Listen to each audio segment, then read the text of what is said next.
Welcome, I'm Glen Anderson, producer and host of this TV series, Glen's Parallax Perspectives. This series explores a wide variety of issues related to peace, social and economic justice, the environment, and nonviolent social change. We especially provide opportunities for the public to hear voices and viewpoints that are rarely heard in mainstream media. Mainstream media, politicians, and culture see the world in conventional ways. The establishment is stuck in how they see the world. In order to solve problems, we need to see things differently. This TV series, Glen's Parallax Perspectives, can help us see things differently so we can solve problems at all levels, from the local to the global. This series is called Glen's Parallax Perspectives. Here's what the word parallax means. Put one finger in front of your nose and another finger farther away. Close one eye, then open that eye and close the other. Your fingers will seem to move. This is called a parallax view. This TV series invites you to look at issues from fresh perspectives. Also, see much information about the issues that we cover in this TV series and previous episodes of this series at my blog, www.parallaxperspectives.org. And now I invite you to watch this month's program. This month's episode of Glen's Parallax Perspectives will help us make more progress when we work on the issues that we care about. Perhaps you want to change U.S. foreign policy to support peace instead of militarism. Perhaps you want to protect the environment and the climate. Perhaps you want to eliminate racism from our society. Perhaps you want to radically change our criminal justice system to become humane. Perhaps you want to eliminate poverty and create an economy that's fair for everybody. All of these are huge issues. In each case, we are the underdogs. Powerful forces created the unjust status quo, and powerful forces sustain the injustices that we are trying to eliminate. Because we're the underdogs in these big issues, we need to empower ourselves and bring many people together so we can organize large, nonviolent, grassroots movements to solve the problems and create peaceful and just societies at the local, national, and global levels. But often people feel powerless, as if we are too small and the oppressive powers are too big.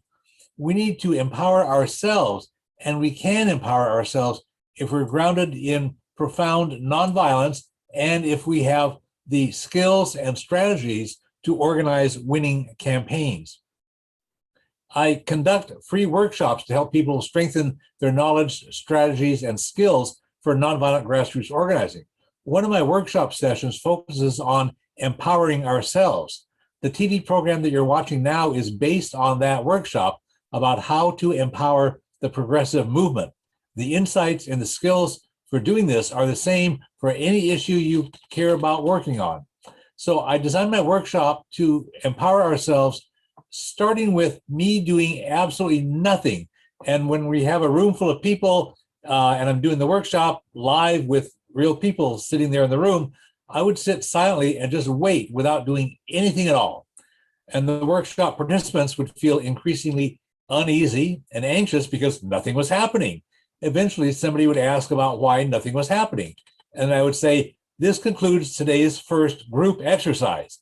One of the basic principles of grassroots organizing is that nothing will happen by itself. Our role as organizers is to figure out what should happen and then to make it happen. Our role as organizers is to develop smart strategies and work with other people to bring about positive political and social changes. So that was the first teachable moment in that workshop. And I want people to understand the need to take the initiative and start making good things happen. So we need this workshop and we need this episode in my TV series because we recognize that we are the underdogs working to change big, unjust systems. We need to empower ourselves to use strategically smart nonviolence to organize grassroots movements that can achieve our goals. And here's why we have to do this. Many progressives recognize that big systems, such as U.S. foreign policy, the economy, the criminal justice system, but this feeling of powerlessness and so forth inhibits us from acting boldly and effectively. Because these systems are so big and so dysfunctional, this learned easy for us to feel and how to overcome it. During this hour, we will explore how political and social change occurs from the grassroots up. And during this hour, we'll explore how to organize and strategize to create effective and powerful grassroots movements to make serious changes. When I start my workshop about empowering ourselves, and we have a group of people there in the room, I ask the participants some questions about feeling powerless when we work on the big issues that we care about. I ask 4 questions, and I invite people to raise their hands to answer them. I invite people to look around the room to see how many of the participants have raised their hands for each question. Here are the 4 questions that I ask in the workshop. 1, how many of you here today are concerned about global problems such as nuclear weapons and the climate crisis? And of course, all the hands go up, right? 2, how many people think the general public wants to avoid thinking about how serious those problems are? And of course, all the hands go up. How many people think the general public feels that solving these problems is beyond their control? The hands go up. And then the 4th question is, how many of us here today in this workshop sometimes share those fears that solving these problems is beyond our control? And some hands will go up. Now, I developed this workshop quite a number of years ago, way back when George W. Bush was president. And I continued to conduct the workshop with really only very minor tweaks since then, because the workshop's lessons have stayed equally relevant since then, no matter who's in the White House. The biggest, most serious problems and the smartest, most powerful solutions have remained at their deepest levels, pretty much consistent throughout the years when George W. Bush and Barack Obama and Donald Trump were in office. And these big, serious problems that progressives are working on now are still persisting now with Joe Biden as president. The problems are profoundly deep. They're deeply rooted. Both of the big political parties have caused these problems and have failed to solve them. But ordinary people really can empower ourselves and organize bold solutions. Think back to 2002, the end of 2002 and early 2003, when George W. Bush and Dick Cheney were planning their war against Iraq. People who wanted peace were alarmed, and we started organizing. From the fall of 2002 to mid-March 2003, the peace movement was growing stronger and more vigorous, not just in the US, but worldwide, because everybody wanted to prevent that war from happening. This is because we felt empowered with the possibility of preventing that war. We thought if enough of us protested enough, we could prevent Bush and Cheney from starting the war. But after the war started in mid-March 2003, much of the peace movement collapsed. Many people felt they had failed and they felt disempowered. But people who were solidly grounded in the peace movement and had deep and long-term commitment and strategy persisted despite this short-term setback. One way to empower ourselves now is to cultivate deep and long-term commitment and strategy so we can empower ourselves and persist even when setbacks occur. We're much more likely to empower ourselves and persist if we deeply understand 2 things. One is if we really understand the theory and the practice of nonviolence and why profoundly principled nonviolence is powerful. And 2, how to build powerful grassroots movements to accomplish our goals. During Barack Obama's 2008 campaign, he promised to stop the Iraq War, he promised to close Guantanamo, and he promised to protect our constitutional rights. Obama won the 2008 election, but he did not keep those promises. He kept the Iraq War going until the Iraqi government forced the United States out, and we're not totally out, but mostly out. He kept Guantanamo open, and instead of protecting our constitutional rights, he prosecuted many journalists and whistleblowers for telling the truth. Obama actually prosecuted more people under the repressive 1917 Espionage Act than all previous presidents combined for nearly the entire century since 1917. President Obama did not keep his campaign promises, but after he was elected in 2008, many progressive Americans felt that now that we have a smart African American in the White House, we could sit back and let him solve the problems. Many good people did not push him enough to keep his promises. Instead, without strong pressure from the grassroots, Obama refused to prosecute any of the Wall Street bankers who committed serious federal crimes that crashed our economy. Obama continued the US's traditional militaristic foreign policy, including the Bush-Cheney wars in Afghanistan and Iraq and elsewhere. Obama escalated the drone wars into many other countries where he killed many people and angered more people into starting to use terrorist violence. Obama told the world that he wanted to abolish nuclear weapons, but 1 year after he made that public statement, he started supporting a horribly expensive new generation of all nuclear weapons, warheads, bombers, missiles, submarines. And Obama deported more immigrants than George W. Bush had. In many ways, Obama refused to make the politically progressive changes that most Americans strongly wanted. Partly this is because people assumed that he would do that without our strong organizing and pushing from the grassroots. But as a result of Obama's neglect, many politically progressive people felt disempowered. Now, I want to share a story from an old girlfriend from decades ago. In the mid-'70s, a close friend told me that what happened one night when she was working as a waitress in a very classy nightclub in a big city. The nightclub was very busy that night, and they were short one waitress, so my friend was having to work much faster and harder than usual. And a woman that she had just served called her back to return to her table and complained, "I ordered my steak to be medium rare, but this steak is medium." And my friend looked at her and said, "Lady, nobody ever said life was going to be fair."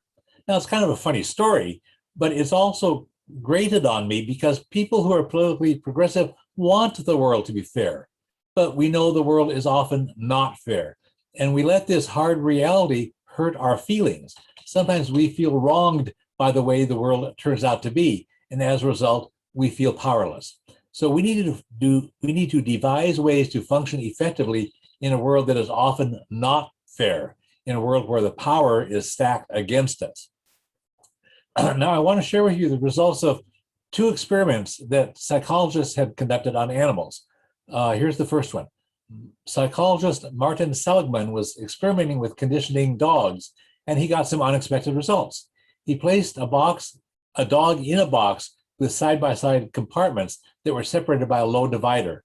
The box's floor was wire mesh. He ran a mild electric shock through the floor of the one side of the box where the dog was standing, and the dog jumped over the low divider onto the other side to avoid the shock. Okay, then he placed a harness on the dog to restrain it. And when he shocked the wire mesh floor, the dog was prevented from jumping over the low divider onto the box's safe side. Eventually, the dog had been trained through that powerlessness to know that it could not escape the shock. Later, he had to retrain the dog to empower it after this experiment. But when he removed the harness and shocked the floor again, before the dog had been retrained to know that it could escape, the dog would not jump to the other side. It just cowered in the corner. The dog had learned to be helpless. And that can happen to us too. When we are repeatedly abused and when we feel that there's no way for us to escape the abuse, we learn to feel helpless. And this can happen at an individual level. We see this when somebody is trapped in an abusive marriage or a violent marriage, or when somebody is trapped in poverty or other kinds of painful trapping. This can also happen within a society when a significant portion of the general public has been abused and made to feel helpless. If the public feels powerless, people will act like that dog did and cower in fear and fail to take the actions necessary to solve the problems that are hurting us. So this is what we're up against. Our job is to empower people so they will know that they can indeed take action to solve the problems. Many people who have a lot of power want the rest of us to feel powerless. People with huge political and economic power want ordinary folks to feel afraid and feel powerless so that those powerful people can abuse us and do whatever they want with their political power, their economic power, and so forth. The Pentagon, the Department of Homeland Security, the military-industrial congressional complex all want us to feel powerless to stop them because they want to feel free to do whatever they want. And of course, as I said, Martin Seligman had to retrain the dog to learn how to escape the shocks.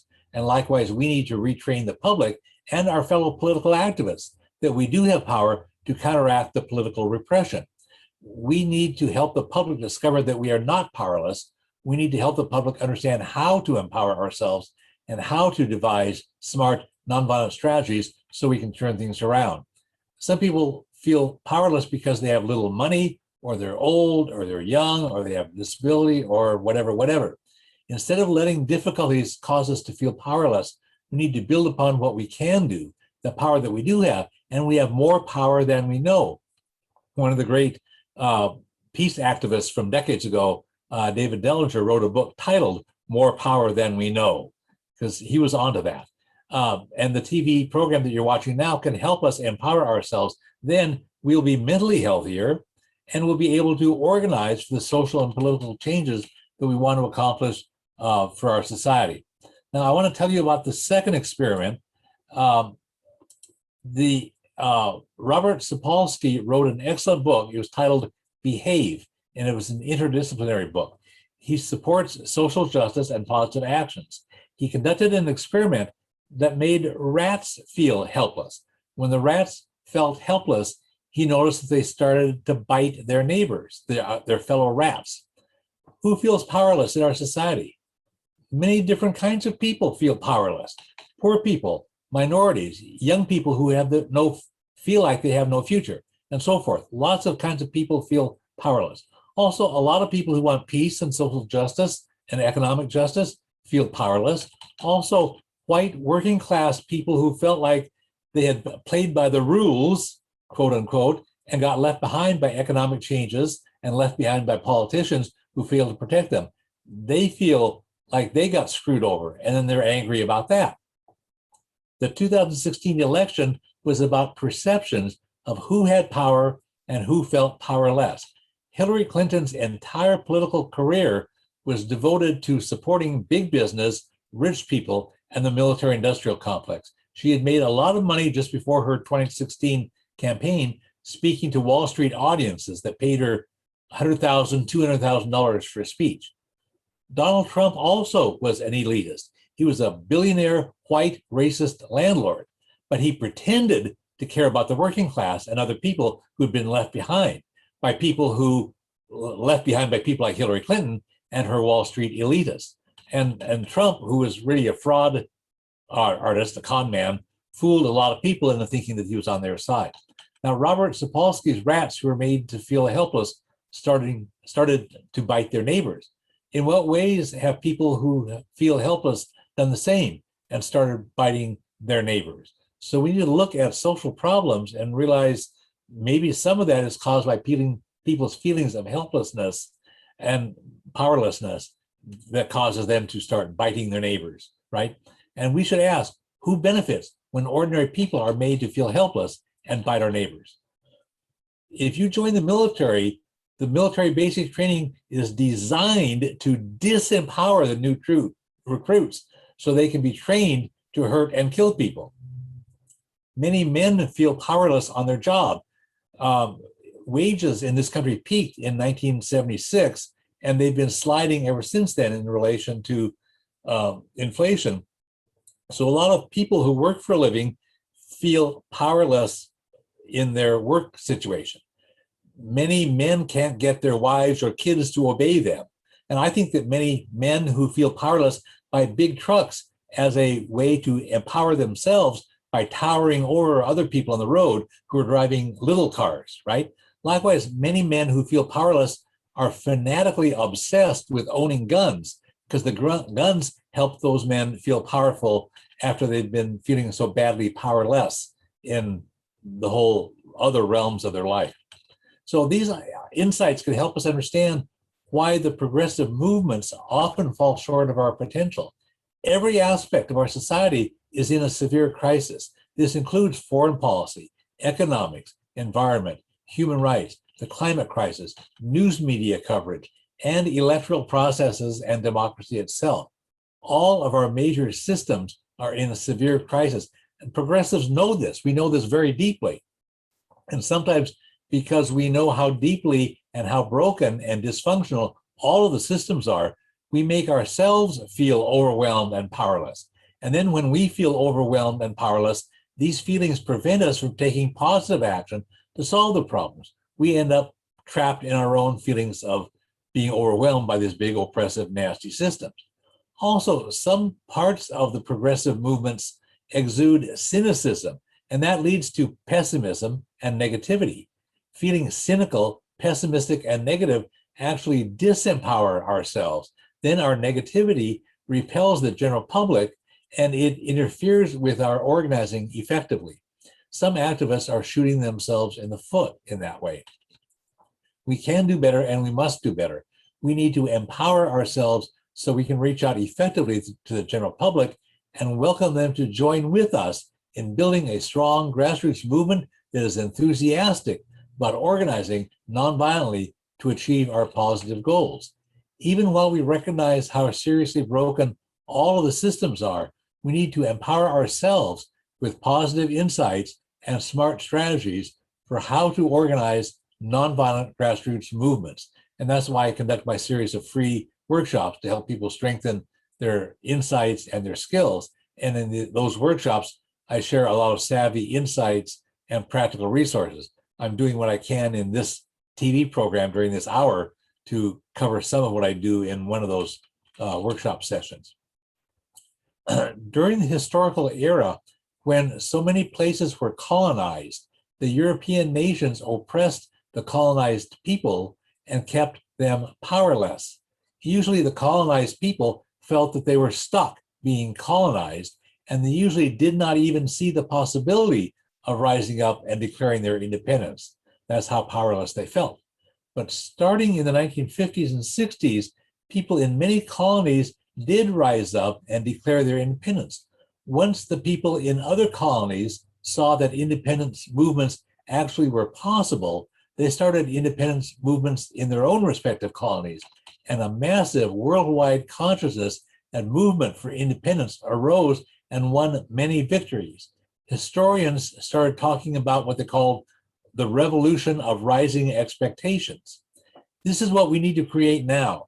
We need to organize boldly and with a positive attitude that will inspire broad public support and create a new revolution of rising expectations so that many ordinary people will join with us to achieve bold goals, the whole range of bold goals that we want for economic justice, social justice, racial justice, environment, climate, electoral reforms, everything else. Throughout our nation's history, the best political and social changes have been organized through grassroots movements. The labor movement, environmental movement, women's movement, all of these are bottom-up grassroots things that people organized.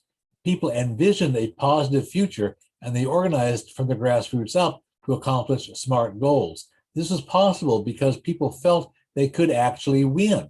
They experienced a revolution of rising expectations. And this happened historically in other countries and in the United States.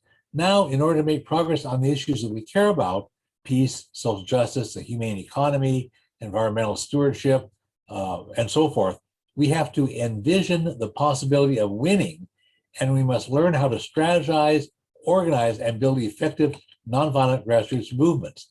Most of what people think about as, quote, activism, unquote, falls short of what we really need.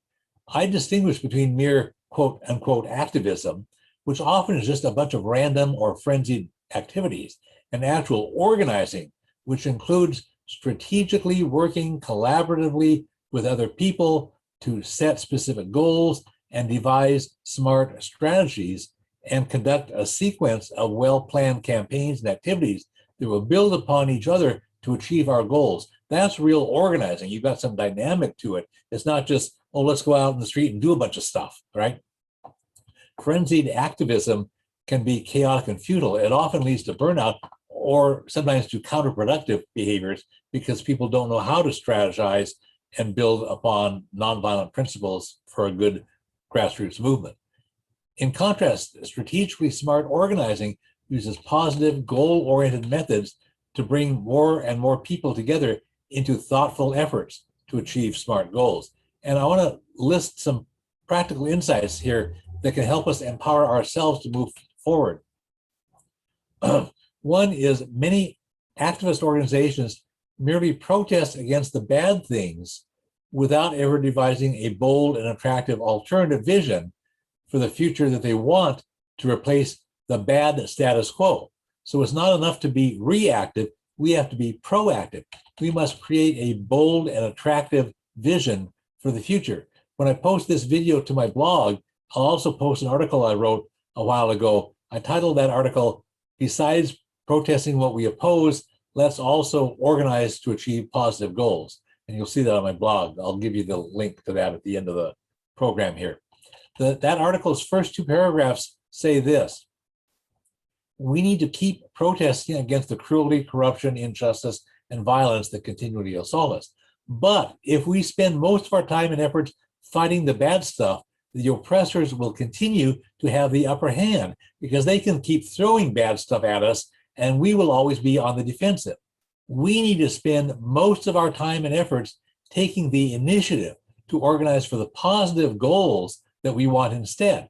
We need to be proactive, envision the future that we want instead of the current mess, and organize to achieve those positive goals. So that was one insight here. Second insight for empowerment I want to share is most of us sign email petitions through mouse click activism, right?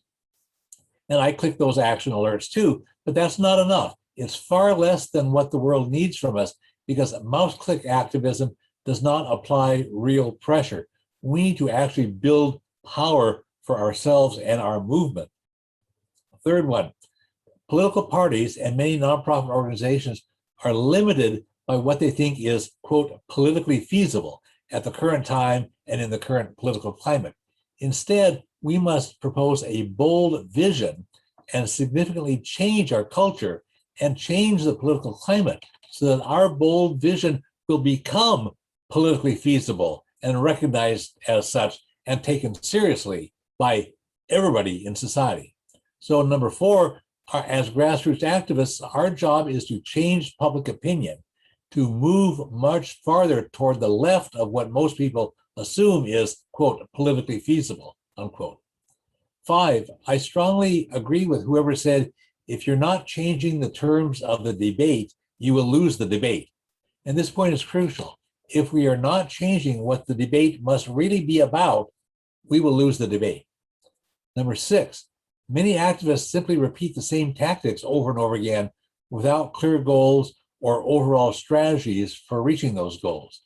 7, instead of spinning our wheels repeating old tactics, we must build grassroots movements that devise bold goals and smart strategies, and we need to actually build power for ourselves, our movement. 8, during election years, many progressives get distracted by the two big political parties that keep failing to address the real problems and keep failing to propose real solutions. Because the election campaign seems so urgent, many people let it distract their time and energy, so they actually end up reducing the work they spend on real issues. We must not let politicians distract us from working on the real issues. If we work on the real issues, we will push the political electoral debates farther toward the direction that we want them to be. Number 9, here's the last one I'm going to share right now. Only about 5% of democracy is about voting in elections. 95% of democracy is organizing at the grassroots to build strong grassroots movements to make the social and political changes that we want. So I want to add now some assumptions about power. These are some additional insights and strategies that will help us overcome the feelings of powerlessness that interfere with our succeeding, and 2, actually empower us to become more effective in achieving goals. The conventional model of political power is a pyramid, the wide bottom and a pointed top. People assume that the people who hold the official power are up in the top peak and ordinary people are down at the bottom. And then according to that conventional model, our role is just to influence the people at the top. And we say, please, please, please do the right thing. In contrast, a model based on a savvy sense of grassroots organizing for social change actually turns that pyramid upside down. We, the people, have the real power. This actually is what Thomas Jefferson and our nation's founders understood. We, the people, created our nation and tentatively elect some people to perform official duties. But we, the people, still retain our power over government, and we, the people, retain our power over our society. Likewise, businesses are incorporated and given corporate charters to conduct businesses, but we can revoke those corporate charters when businesses seriously misbehave. So let's recognize that the pyramid really is upside down. And our role is not just to push people at the top who have the official power. More importantly, recognize that we are on top and we need to reach out to the general public, educate the public to change public opinion throughout society so a big majority of the public will support our bold goals. We mobilize the public to make the changes that we want, and eventually the political realities cause the people who have the official power to go along with us. Sometimes I wear a button here that says, when the people lead, eventually the leaders will follow. That's what this is about. The main issue in social movements is the struggle between the movement, that's us folks, and the people who have the official power. We compete with them to win the general public's hearts, minds, and support. And this is what we need to be working at. We need strategies and activities that will reach out to the general public in a friendly and open way with the spirit of nonviolence and welcome people into the movement so that our people power will win our goals. If we show anger or rudeness or insensitivity, we'll frighten the people away and hurt the movement. But if we show the general public that we share important values that are widely held among the public, then we can develop human connections with each other, welcome them into the movement, and we can win. This bold grassrootsy approach is profoundly democratic. That's democratic with a small d, not referring to any party. And it's smarter and bolder actually than any political party out there. This kind of approach is laid out very thoroughly in a brilliantly insightful and practical model called the Movement Action Plan. It was written in about 1990, and I've used its insights in many practical ways since then. When I post this video to my blog, I'll provide links to information about that. The Movement Action Plan was written by long-term activist Bill Moyer, who came from Philadelphia and later San Francisco. He summarized it in his book, Doing Democracy. And you can find that in bookstores or libraries, perhaps. I have copies of the original document that I got 30 years ago now, and a lot of related resources. We brought him to Olympia several times. I featured him on my TV programs twice in Olympia, and he authorized me to conduct workshops on the Movement Action Plan. Very briefly, the Movement Action Plan is based on the principles I've laid out in the past few minutes about nonviolence and the upside down pyramid and the importance of grassrootsy bottom-up organizing. The model explains how social and political change movements move through 8 stages, starting at the very beginning when almost nobody even knows that the problem even exists, all the way up until we win and hold on to our gains. But we don't win all at once, and we don't win even when huge numbers of people are out protesting in the streets. That's one of the stages we go through, but there are stages before that and stages after that we have to work through. We need to progress through the sequence of stages, and we need different kinds of people with different kinds of personalities and skills as we move from stage to stage. We have to devise strategies to win a majority of the public. We have to neutralize a growing percentage of the public away from accepting the status quo, which is the position of the people who hold the official power and created the problems. So besides neutralizing that, we have to move a growing percentage of the public over to our side. And this includes people who are undecided and not even paying attention. We also have to activate our own supporters continuously for strategically smart organizing and long-term commitment. I want to bring up something on the screen here as a screen share, it illustrates a model that I've found useful called the spectrum of allies. I'll bring this up and walk us through this. The spectrum of allies model helps us work on whatever issue that you're working on. So, for example, on the climate, there's a range of people along the whole spectrum. You see, here's a horizontal line and an asterisk at each end. There are some people who are like hardcore climate deniers, and then there's some of us that are hardcore climate protectors and supporters. You don't need to fret about converting a hardcore climate denier all the way over to our side of being a hardcore climate supporter. Actually, the people exist at every point along the spectrum. So as you scroll down on this thing, just a second here, you'll see that there are actually a number of positions. And just for illustrating the point, I identified 5 positions, but really there are lots of positions. But there are some people who are strongly on the wrong side. There are some people who are somewhat on the wrong side. There are some people who are undecided in the middle. They have mixed feelings. Geez, I can see both sides of this. I can't make up my mind. There are some people who are somewhat on the good side, some people who are strongly on the good side. I've also seen it laid out the way the next series shows, where you have some active opponents. People are aggressively, actively, vigorously working against the goals that we have.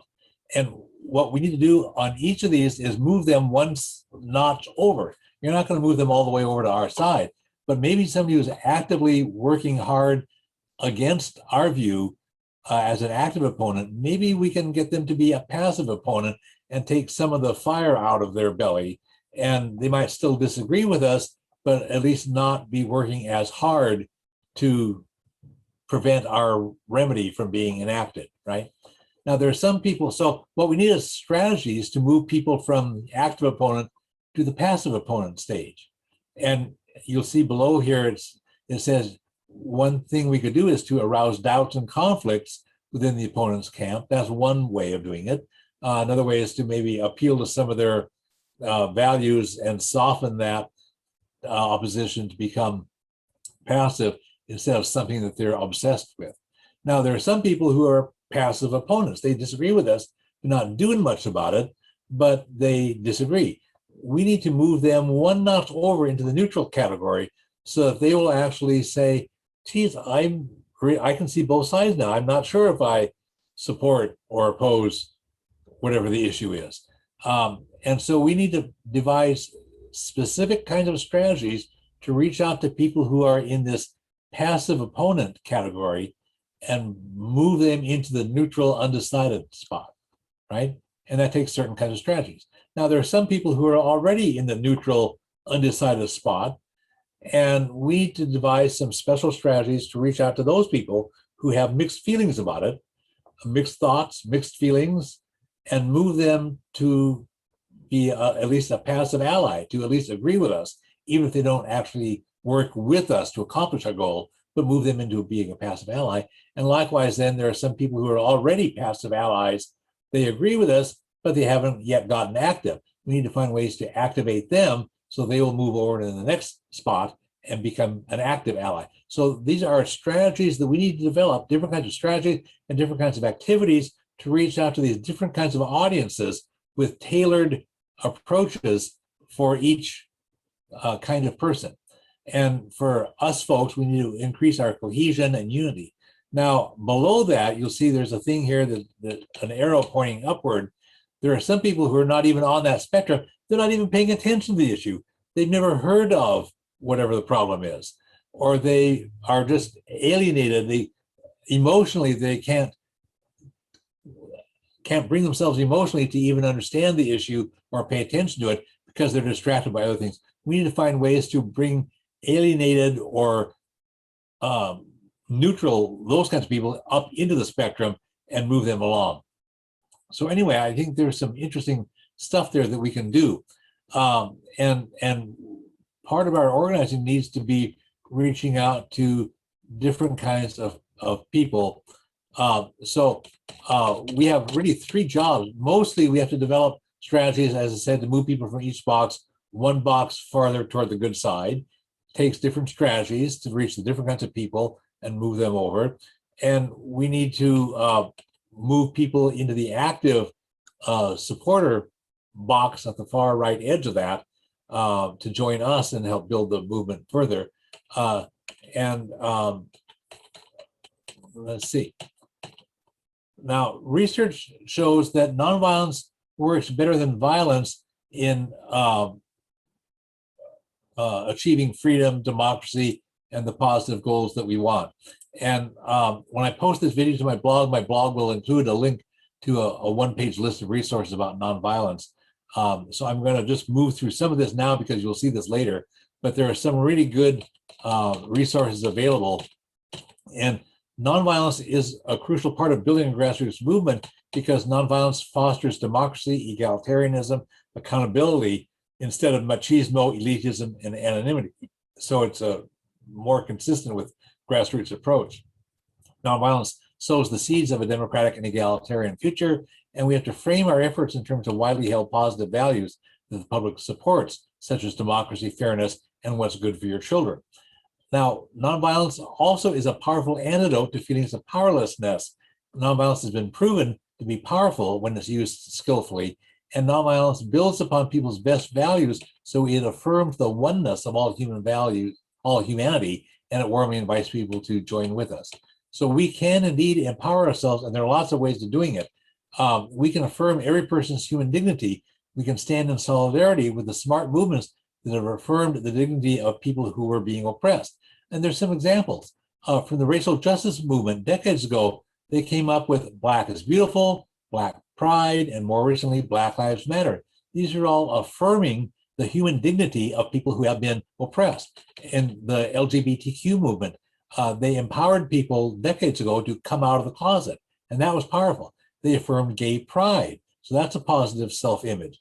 And they asserted LGBTQ dignity and equal rights without blaming or retaliating against straight people. So they didn't polarize against straight folks as the enemy. They welcomed us in as allies.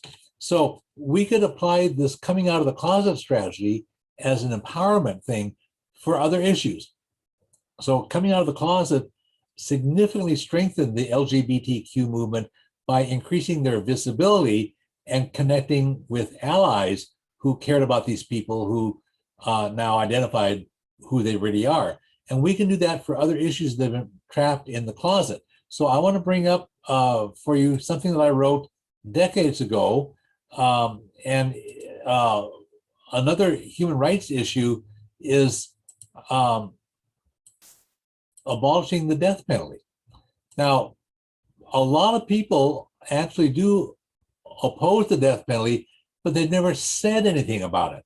Now, if just like the coming out for LGBTQ folks help to lift up their visibility and help to make society recognize, hey, that's my sister, hey, that's my coworker, hey, that's my friend, that's my neighbor, that, you know, it improved solidarity and built the movement. If people who oppose the death penalty would actually say to their friends, family, neighbors, coworkers, whatever, that they oppose the death penalty, that would help improve the public climate for abolishing the death penalty. So I wrote this half-page flyer. Do your friends know that you oppose the death penalty?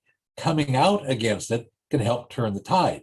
And I use this for a number of tabling events at pride events, and it makes perfect sense. And we can do this for other issues. So if you're, whatever issue you work on, if it's not widely recognized, this could be something you might do, is find ways to lift this up. Now, I've got some other documents that I'm going to post to my blog when I post the this video there, but one is about visualizing and creating a government that truly is of the people, by the people, for the people. There's a document about that.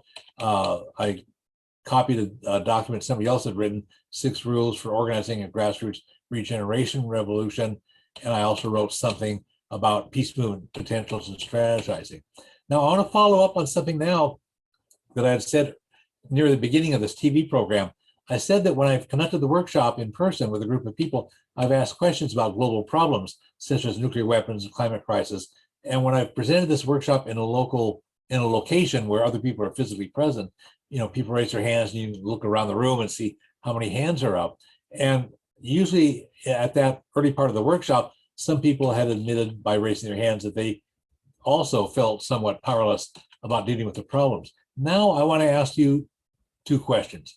One is, do you think the people watching this TV program can actually do something to help solve the problems that they care about?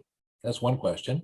Second question is, have you already accomplished something, made some progress in working for an issue that you care about by working together with somebody else? And if your answer to that question is yes, then you already have empowered yourself and you have shared the empowerment with other people, empowering themselves in a collaborative way. So I encourage you to build upon that experience, use the insights and empowerment strategies that you've gained from your own experience and that we've discussed during this hour to empower yourself further and to help other people empower themselves. Historically, most of the political and social progress in our history was accomplished by nonviolent grassroots movements. Only after these grassroots movements became large and powerful did the people at the top of the political and economic hierarchies accommodate the new realities that grassroots people had already put in place through their organizing. Women's right to vote was an important struggle, but 72 years elapsed between the first major meeting in 1848 and the 1920 constitutional amendment that guaranteed their right. All of the big issues that we care about will require huge long-term grassroots movements so we can accomplish our big important goals. We have to empower people to organize savvy long-term grassroots movements so we can fight uphill and win. I want to get a drink of water and then share some inspiring examples.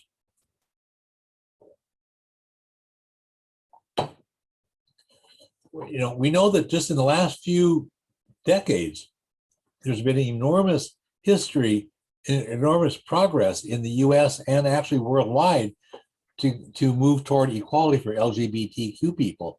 And oppression of those folks had gone on for hundreds of years, probably thousands of years.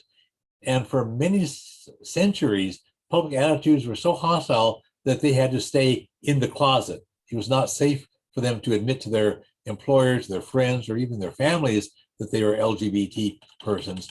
And employers could refuse to hire them, they could fire them, they faced all kinds of dangers. And a few minutes ago, I mentioned that the strategically smart strategy was to come out of the closet and assert that they had equal rights. And by affirming their dignity and their pride, they changed the social and political climate. And I remember seeing a bumper sticker on a car decades ago in Olympia that says, we are queer, we're here, get used to it. And that's a good step in the right direction. A lot of people who came out of the closet affirmed that in affirming who they are, they wiped away the stigma and they generated empathy and solidarity and support from lots of folks. And now people who might not have been overtly supportive before, once they realize, hey, that's my relative who's gay, or that's my coworker, or that's my close friend, they don't want their friends or family members to be picked on. So now we have straight allies, and that makes it politically feasible for governments to start protecting their equal rights.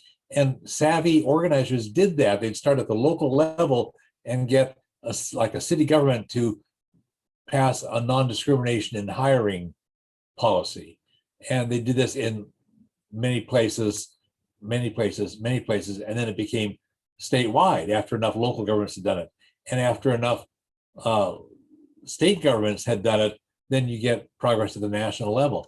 And many years before, many years ago, in actually February 2012, Washington State became the 7th state to pass a law allowing gays and lesbians to marry. And the nationwide movement was growing state by state by state. And then several years later, the US Supreme Court recognized nationwide they have a right to marry. When Barack Obama was elected president in 2008, he opposed equal rights to marriage, but the smart grassroots organizing and the public political victories forced him to change his mind, and then he started supporting it. And now even the Pentagon allows LGBTQ persons to serve in the military, and the Pentagon even welcomes transgender people. This is huge progress in overcoming, and that we haven't made total victories yet, but huge progress on problems that existed for centuries or millennia. And this is just a seismic historic shift in public consciousness. And they did this through creative organizing, persistent organizing, smart strategizing, and without bad-mouthing straight people for being the oppressor. They affirmed their human rights, their equality, and people were able to come along with that. There's another example here that's interesting. The federal government has its own death penalty, but the vast majority of cases and executions occur at the state level. And in recent decades, more and more states have been abolishing their death penalty. But even if you can't get a state to completely abolish it, one strategy is to chip away at it within their states, even if they can't abolish it altogether. So persons who have IQ below 70 have a lot less culpability for their behavior. So a number of states pass laws to exclude them from vulnerability of being sentenced to death. And Washington State was one of the first states to pass that kind of a law. Enough other states also passed laws so that when finally a case reached the US Supreme Court, the Supreme Court recognized what it called, quote, evolving standards of decency. And they prohibited executing those persons anywhere in the US because state by state by state, this happened. Likewise, children have much less culpability for their behavior. So again, a lot of states, including Washington State being one of the first, passed laws saying you cannot be sentenced to death if you committed that murder before you were 18. And enough states did this that when a case got to the US Supreme Court, the Supreme Court again recognized what they called evolving standards of decency. And they prohibited nationwide the execution of persons who had committed their murders before the age of 18. So this is a bottom-up approach, and it's cumulative, it builds. So we do this from the grassroots up. And it's important to recognize that in both these cases, empowering some state governments to pass humane laws inspired and empowered other states to do likewise until the flood of evolving standards of decency persuaded the US Supreme Court. So this is powerful stuff. More examples, we can find more examples. Our efforts will be more successful if we can envision the future we want, set bold goals, plan strategically, and then use creative nonviolent methods. It really is up to us. Just about getting toward the end of the hour here. I want to thank Dennis Mills for his technical skills in converting this video into a format that can be aired on Thurston Community Media, that's cable channel 22 in Thurston County, Washington, and also for converting it into a different format that I can post to my blog. I want to thank all the people who've been watching this TV program. You are the people who will solve the big problems. You can strategize with other people to empower all of you. You can organize nonviolently from the grassroots level to start solving problems from the grassroots up. Ordinary people have a lot more power to do this than do the politicians who are trapped in systems that force them to think small and obey the rich people and big businesses that fund their campaigns. We are free to do that. We're free to do the right stuff. In South Africa, Nelson Mandela was imprisoned by the apartheid racist, extremely brutal, cruel, racist, white-dominated government over the 90% plus Black majority. He was in prison for 27 years because he wanted the white racist government to treat indigenous Black Africans fairly and to end up with a non-racist society. Soon after he was released from prison, he was elected president of a new non-racist government. And Nelson Mandela famously said, "They will say it is impossible until it happens." And that's what we need to be working from. I believe that people can indeed empower themselves to take bold nonviolent actions to solve big problems and make progress at local, national, and global levels.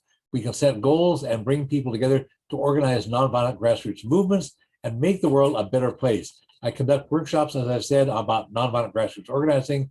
They're free. They use computer video so people anywhere can participate. My next series will run from mid-September to late October of 2021, and then I'll be offering them again and again. And you can find out more and find out how to sign up by visiting my blog, which is www.glenparallacz.com. parallaxperspectives.org. Parallax has one R and two L's in it, parallaxperspectives.org. Click the organizing category, and you can scroll down in that category until you see the invitation to sign up for these free online workshops about nonviolent grassroots organizing. Then you can make better progress on the issues that you care about. Also, as I said, when I post this video to my blog, I'll post a transcript of what I said during this hour so you can read what you've been hearing. And at the end of that thorough document, I'll provide links to a number of resources that will empower you to act upon the contents of the program. And again, visit parallaxperspectives.org. And for the video here, you can click either the TV programs category or the organizing category. Look for the title of this TV episode, Empowering the Progressive Movement. And when I post this, the blog will have that list that I mentioned earlier, about one-page list of resources about nonviolence and several other documents that I mentioned. You can get a wide variety of issue-related information about peace, social justice, nonviolence, and a lot of other issues through my blog. You can also phone me at 360-491-9093. We are all one human family. We all share one planet. We can create a better world, but we all have to work at it. And the world needs exactly what you have to offer. Thank you.